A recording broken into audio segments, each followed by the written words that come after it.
Hallo,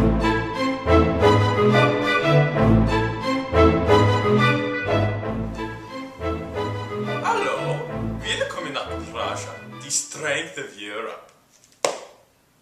We are a very diverse kingdom, mit art, the military, a rich culture, the military, religious tolerance.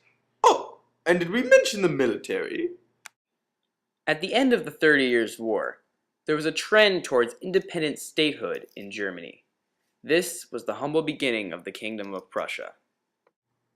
Frederick I, who was an elector for the Holy Roman Empire before 1701, was granted a crown after aiding Holy Roman Emperor Leopold I in the War of Spanish Succession. This marked the founding of the Kingdom of Prussia. His successor, Frederick William I, separated laws for army and civilians. So, members of the military were favored in accordance with rank. Frederick William I doubled the size of our military within his 27-year reign, but he never had to use his great army. The other countries were too scared, yeah. Instead, the army was a symbol of power for the rising Prussian Empire. And here we have captured Frederick the Great in his natural habitat. Frederick the Great, our current noble leader, uses his military might. I hear he self-taught military and political strategy by reading Caesar and Marcus Aurelius, yeah?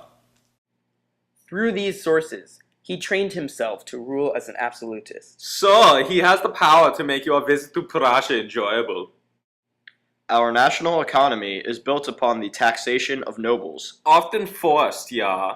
It allowed for the building of Hollow University, many grand palaces, and, of course, our powerful armies. Through the leadership of our king, Frederick II, Prussia recently became one of Europe's greatest treasuries.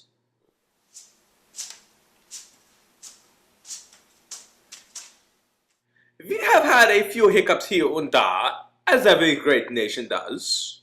When Poland and Sweden started fighting in East Prussia, there was not enough money to fight them off. The money had to be more or less acquired from the nobility. Frederick the Great sometimes impulsively uses Prussia's military might without the wisdom he has been known for. He invaded Silesia and upset the Pragmatic Sanction in 1740. But don't let that deter you from visiting Prussia.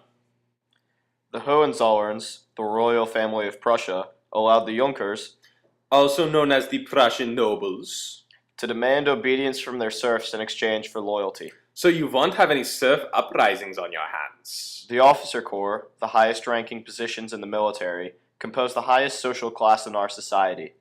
Military service often attracts noble sons. The army, the Junker nobility, and the monarchy are a single political unit. We are a very diverse country, though. Achtung! Heil Frederick Wilhelm! Our great leader has taken up a Calvinist faith. But you won't find religious persecution here, yeah. If you're a Huguenot, even better. Frederick loves his Huguenots. And not because of the economic gain. No, of course not. However, most of our citizens are Lutherans, so if you are too, you will have no trouble fitting in. Frederick the Great likes his control, so there are a few travel advisories we need to tell you about first. We have a slight requirement for military service, but visitors are not required to serve. But if you would like to join the First Reich, you can come visit our office in Berlin, yeah? Our leader acquires taxes by force if he is not granted them. So, bring your wallet when you visit.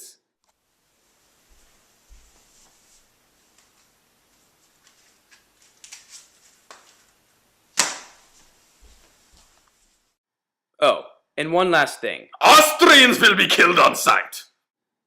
Frederick the Great's internal policy is a delicate balance between taxes and military.